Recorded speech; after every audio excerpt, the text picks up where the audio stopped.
Buang, sudah lama tidak melihat Anda mendaki gunung ya?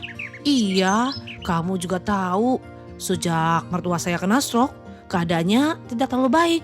Jadi saya dan TKA giliran merawatnya. Kebetulan hari ini suami saya libur. Jadi pagi ini saya minta dia menjaga ayahnya. Saya baru bisa jalan-jalan keluar. Oh ya? Suruh saja TKA-mu yang jaga. Seharusnya ajak juga suamimu keluar jalan-jalan. Saya liburkan TKA saya. Pagi-pagi dia sudah sembahyang ke masjid. Aduh, kenapa kamu begitu baik? Memberikan libur kepada TKA. Apakah tidak takut dia kabur? Mana boleh bicara begitu. Kita seharusnya saling memaklumi. Sebenarnya TKA bekerja di Taiwan hanyalah berharap bisa memperoleh penghasilan lebih agar keluarganya bisa hidup lebih baik. Asalkan majikan mempekerjakannya secara legal, memperlakukannya dengan selayaknya, menghormati mereka agar mereka dapat bekerja dengan tenang dan stabil. Kalau begitu, siapa yang mau kabur? Lagi pula, kalau mereka kabur, selain tidak ada asuransi kesehatan dan asuransi tenaga kerja, jika sampai terjadi penganiayaan, juga tidak bisa mengadukan masalahnya. Kerugian bagi TKA semakin banyak. Tidak ada orang yang ingin hidupnya semakin susah. Masuk akal juga. Asalkan mempekerjakan TKA secara legal, kedua belah pihak baru bisa sama-sama tidak dirugikan. Simpati dan peduli, majikan dan TKA menjadi satu keluarga. Kementerian Ketenagakerjaan mempedulikan Anda.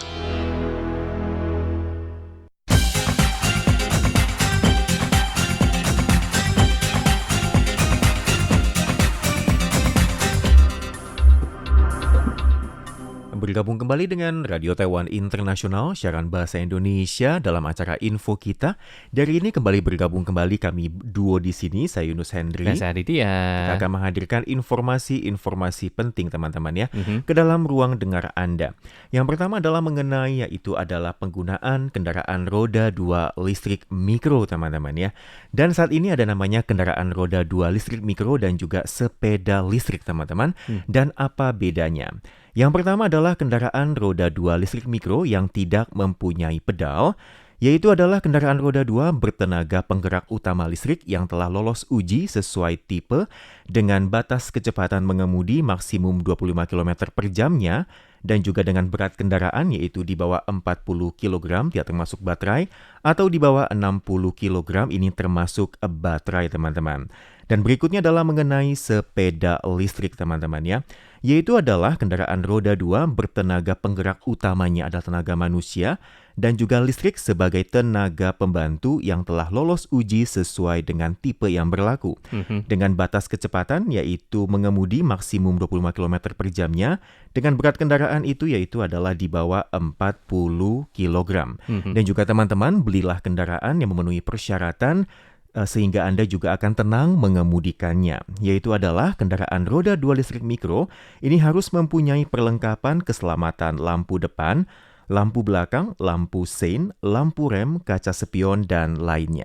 Dan juga untuk label lolos uji ditempelkan di pelat kendaraan dan juga pelat kendaraan digantungkan di bagian belakang kendaraan. Dan kemudian ya untuk kendaraan roda 2 listrik mikro itu otomatis ya harus melakukan beberapa hal sebelum dapat dikendarai oleh kita semua ya teman-teman ya. Jadi yang pertama yang sangat penting yaitu adalah semua orang itu harus mengasuransikan barang miliknya dengan asuransi kendaraan wajib. Jadi intinya kendaraan roda 2 listrik mikro Anda harus diasuransikan ya. Nah, jikalau belum diasuransi itu maka tidak dapat mengurus yang namanya registrasi, mengganti ataupun mendapatkan pelat kendaraan ya teman-teman ya. Jadi kendaraan roda 2 listrik mikro yang telah mendapatkan pelat ya, jikalau mendapatkan pemberitahuan nih dari otoritas yang berwenang, baik itu untuk memperbarui asuransi dalam masa waktu tertentu, tetapi kitanya tidak memperbarui dan terus mengendarainya di jalan, otomatis ya pelat kendaraan kita bakal dicabut ya. Jadi yang pertama harus diasuransikan. Kemudian kedua, yaitu adalah harus menggantungkan yang namanya plat kendaraan ya. Jadi bagi yang lolos uji itu harus ke instansi pengawas untuk sekali lagi registrasi, mendapatkan, menggantungkan plat kendaraan Anda ya. Bagi Anda yang bandel, nggak mau menggantungkannya, ataupun registrasi segala macam, otomatis bakal dikenakan denda, yakni sebesar 1.200 sampai 3.600 dolar Taiwan ya. Kemudian ketiga, yang tak kalah pentingnya adalah Anda ataupun kita semua harus genap berusia 14 tahun ya. Jadi bagi Anda yang belum genap 14 tahun, otomatis tidak boleh mengemudikan yang namanya kendaraan roda 2 listrik mikro ini ya. Dan bagi Anda yang tetap ngotot bandel, otomatis bakal dikenakan denda yakni 600 sampai 1.200 dolar Taiwan, dan juga dilarang untuk mengendarai dan kendaraan Anda pun bakal langsung disita nih teman-teman. Betul teman-teman, nggak main-main teman-teman ya. Dan juga untuk kendaraan roda 2 listrik mikro ini juga wajib mematuhi hukum keselamatan berkendaraan. Berikut ini tindakan yang tidak boleh Anda lakukan. Yang pertama adalah dengan batas kecepatan kendaraan tidak boleh melebihi 25 km per jamnya teman-teman ya.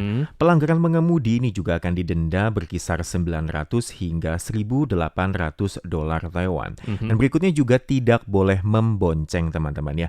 Dan untuk pelanggaran didenda 300 hingga 600 dolar Taiwan. Dan juga berikutnya tidak berhenti dan juga mendahulukan penyandang disabilitas netra teman-teman ya. Ini juga akan didenda ini berkisar 600 hingga 1.200.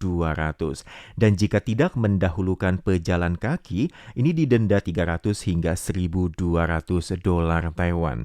Dan juga teman-teman ya, karena tidak berhenti dan mendahulukan sehingga penyandang disabilitas netra cedera bahkan meninggal dunia teman-teman ya. Anda juga akan bersinggungan dengan hukum dan juga akan didenda ini berkisar 1.200 hingga 2.400 dolar Taiwan. Kemudian juga nih ya, bagi Anda yang plat kendaraannya rusak lah, ataupun kotor, ataupun koyak ya, sehingga tidak dapat dikenali, maka harus hati-hati ya, karena itu termasuk kendaraan yang tidak memenuhi syarat ya teman-teman ya. Jadi bagi Anda yang pemilik kendaraan tersebut, otomatis bakal dikenakan denda, yakni sebesar 900 sampai 1.800 dolar Taiwan, dan diminta untuk memperbaiki ataupun mendapatkan plat kendaraan yang baru ya teman-teman ya.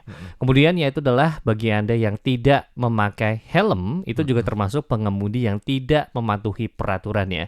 Yang mana bagi Anda yang bandel, otomatis bakal dikenakan denda, yakni adalah 300 dolar Taiwan ya. Dan masih ada lagi yang tidak kalah pentingnya, bagi Anda yang mungkin saja sehabis meneguk gitu ya, minuman-minuman keras ataupun narkoba ataupun menolak tes alkohol, maka Anda juga termasuk pengemudi yang tidak mematuhi peraturan. Bagi Anda yang mabuk ataupun mungkin makai narkoba gitu ya, itu bakal dikenakan denda yakni sebesar 1.200 sampai 2.400 dolar Taiwan ya. Dan bagi Anda yang menolak tes ya alkohol yang ada di jalan biasanya, itu juga bakal dikenakan denda yakni sebesar 4.800 dolar Taiwan, dan langsung melarang Anda untuk mengemudikan serta menyita kendaraan Anda ya. Dan yang sekali lagi yang tak kalah penting adalah bagi Anda yang suka sekali nih memodifikasi sendiri perangkat kontrol elektronik lah ataupun spesifikasi asal dari kendaraan Anda, Anda juga termasuk nih ya kendaraan yang tidak memenuhi syarat, yang mana bagi Anda pemiliknya itu bakal dikenakan denda yakni sebesar 1.800 dolar Taiwan sampai 5.400 dolar Taiwan, dan juga bakal diminta untuk mengubahnya kembali ke spesifikasi asal. Waduh. Luar biasa teman-teman ya. Dan juga berikutnya adalah mengenai beberapa peraturan dan juga hukuman teman-teman. Yang di bawah ini adalah dengan denda 1.200 hingga 3.600 dan juga dilarang untuk mengemudi. Yang pertama adalah mengemudi tanpa plat kendaraan yang sesuai peraturan atau memakai plat kendaraan palsu atau yang sudah diubah. Yang kedua adalah meminjamkan plat kendaraan pada kendaraan lainnya atau menggunakan plat kendaraan lain. Yang ketiga adalah sudah mendapatkan plat kendaraan tetapi tidak digantung atau tidak digantung di tempat yang seharusnya. Yang berikutnya adalah plat kendaraan yang telah dibatalkan mengemudi kendaraan tanpa plat kendaraan. Yang kelima adalah tidak melaporkan untuk penggantian plat kendaraan yang hilang dan setelah diperingatkan tetapi tidak memprosesnya malah masih mengemudikannya teman-teman. Dan juga berikutnya teman-temannya juga ada peraturan dengan nilai denda ini ya berkisar 300 hingga 1.200. Yang pertama adalah tidak mengemudi di jalur lamban, kemudian juga tidak menggunakan lajur kanan untuk jalan yang tidak memiliki jalur lamban. Yang kedua adalah membelok, menyalip, parkir atau melewati persimpangan dengan tidak mematuhi peraturan. Yang berikutnya adalah berebut lajur jalan atau mengemudi kendaraan dengan cara yang berbahaya lainnya. Dan juga tidak menyalakan lampu saat mengemudi kendaraan di malam hari atau Anda menggunakan telepon genggam atau bahkan komputer teman-teman ya saat mengemudi kendaraan Anda. Dan juga ketika tidak menghiraukan instruksi dari polisi lalu lintas atau petunjuk dan rambu lalu lintas. Dan juga masih ada, yaitu adalah tidak mematuhi arah mengemudi yang diberlakukan, menghentikan kendaraan tidak berdasarkan peraturan, atau bahkan Anda mengemudi kendaraan di trotoar atau jalur cepat, atau bahkan melintasi jalur cepat tanpa izin. Dan juga masih ada, yaitu adalah tidak mendahulukan mobil pemadam kebakaran, ambulans, dan juga kendaraan layanan darurat lainnya. Dan juga masih ada, yaitu tidak mendahulukan pejalan kaki, dendanya berkisar 300 hingga 1.200 dolar Taiwan. Dan juga masih ada, yaitu dengan denda 150 hingga 300 dolar Taiwan, dan juga Anda akan diperintahkan untuk memperbaiki, mengganti plat kendaraan atau melarang mengemudikannya. Oke, Yang pertama, yaitu adalah mengenai plat kendaraan hilang atau rusak tetapi tidak mengajukan untuk pemberian, penggantian atau permohonan plat kendaraan baru. Dan juga untuk plat kendaraan yang kotor tidak dicuci bersih hingga jelas atau menutupinya dengan benda-benda lain. Dan kemudian ya, ini ada peraturan satu, yaitu adalah terkait pengendara sepeda yang menurut Kak Aditya sangat penting sekali. Karena kan banyak nih orang-orang yang berpikiran, kalau motor ataupun kendaraan roda 2 listrik mikro, otomatis kan harus mematuhi peraturan yang layaknya seperti sepeda motor. Nah, ke saya nih yang pengguna sepeda otomatis kan aman ya, bebas nih peraturannya, nggak ada peraturan. Berarti saya juga bebas ini untuk berkendara di atas trotoar segala macam. Nah, ini harus hati-hati ya teman-teman. Jadi bagi Anda, yaitu adalah pengendara sepeda, otomatis harus perhatikan yang mana itu dilarang untuk berkendara di trotoar yang bukan jalur sepeda. Jadi cakupan jalur bersepeda, yaitu adalah sepeda, ya ingat dulu, yang namanya sepeda, untuk di Taiwan itu merupakan kendaraan lambat, dan pada dasarnya itu dilarang untuk dikendarai di trotoar. Dan jikalau lagi berkendara sepeda, kemudian di trotoar, kemudian ketemu Pak D, otomatis langsung denda itu benar-benar. Kemudian kedua, dapat mengendarai sepeda hanya di trotoar, yang mana itu ditandai dengan rambu ataupun marka jalur bersama pejalan kaki dan sepeda. Ada garis sepedanya tuh. Kemudian kalau zebra cross itu adalah jalur khusus untuk pejalan kaki. Nah, jikalau tidak ada garis untuk sepeda, maka bagi para pengendara sepeda itu harus turun, kemudian juga menuntun sepedanya. Bagi Anda yang tidak turun dan langsung kayak goes begitu aja lewat zebra cross, kalau ada pade selamat, kena denda juga. Oke, dan selanjutnya adalah itu harus mendahulukan yang namanya pejalan kaki ketika berada di jalur bersama pejalan kaki dan juga sepeda. Meskipun ini adalah jalur sepeda khusus, tapi jika memang ada pejalan kaki otomatis harus mendahulukan mereka dulu ya, saling menghormati.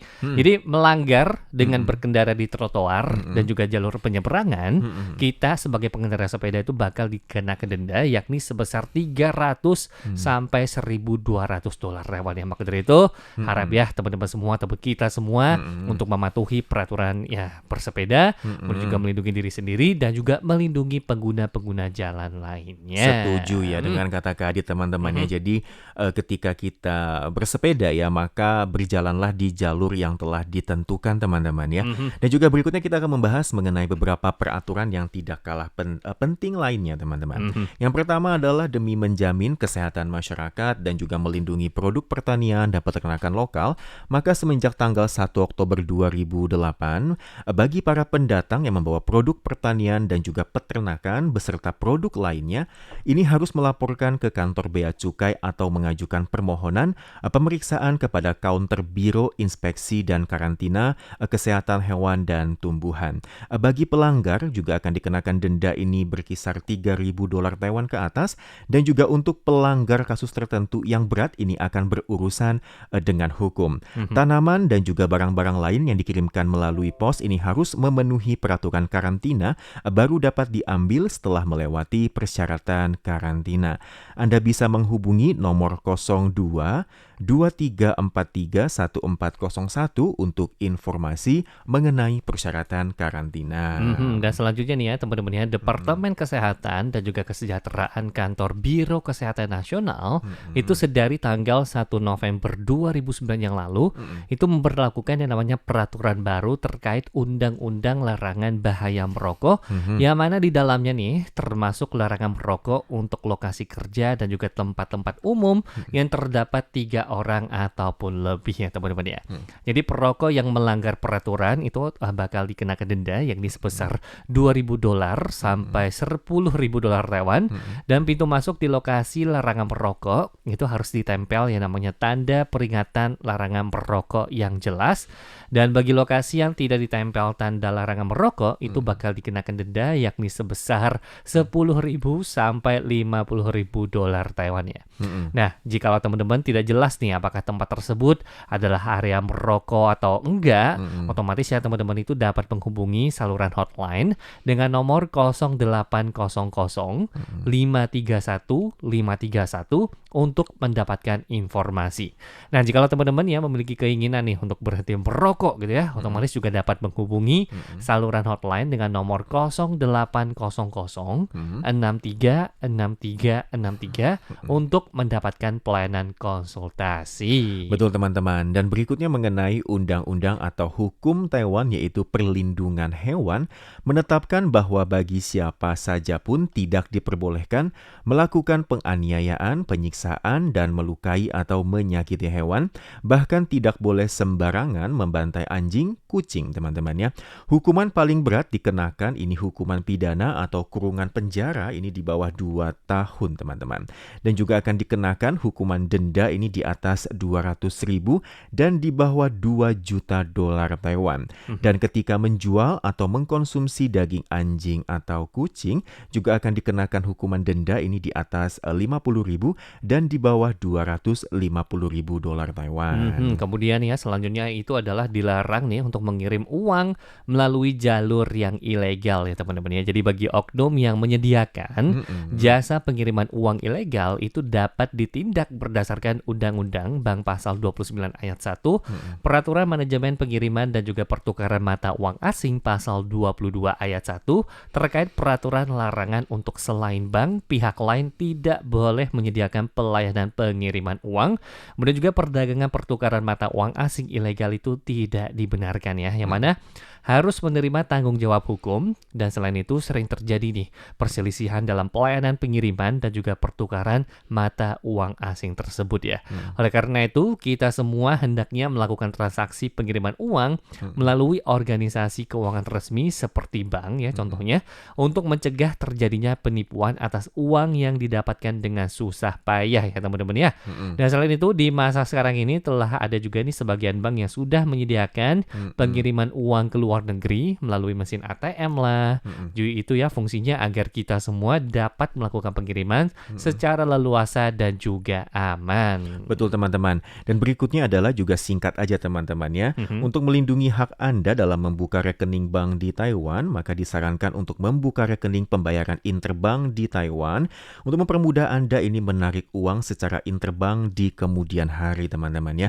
Untuk mencegah kartu RC Anda dicuri untuk membuat nomor telepon teman-teman, maka jagalah dokumen pribadi Anda dengan baik dan juga jangan serahkan kepada orang lain. Betul. Dan selanjutnya nih ya teman-teman ya, otomatis ini ada peraturan lainnya ya. Ini mungkin ya lebih ke umum aja. Ketika lagi naik yang namanya transportasi umum, contohnya bus atau MRT ataupun kereta api, maka berikan tempat duduk Anda bagi orang tua ataupun ibu hamil ataupun orang cacat ataupun mereka yang sedang menggendong anak ataupun yang memang lagi memiliki kebutuhan tersebut ya.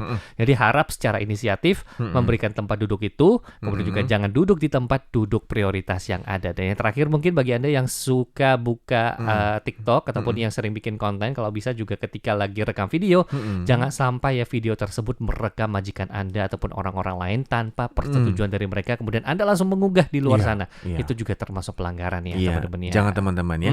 Jadi ketika Anda bekerja di Taiwan ya, seperti kata Kak Adit tadi ya, kalau mau video-video majikan Anda, kalau untuk pribadi Anda kenang-kenangan yang Nggak mungkin apa-apa. boleh-boleh saja ya. Ya. Tapi jangan Anda sebarkan di media sosial dengan perkataan-perkataan yang mungkin sedikit menyinggung orang lain teman-teman, atau menyinggung majikan Anda bahkan ya.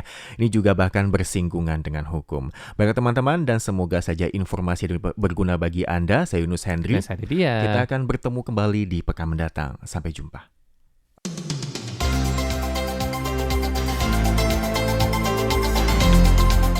以上节目与广告是由劳动部劳动力发展署委托制播，中央广播电台所制作的印尼语节目。 Demikianlah acara dan iklan dalam bahasa Indonesia, hasil persembahan dari Badan Pengembangan Tenaga Kerja, Kementerian Ketenagakerjaan dengan Radio Taiwan Internasional RTI.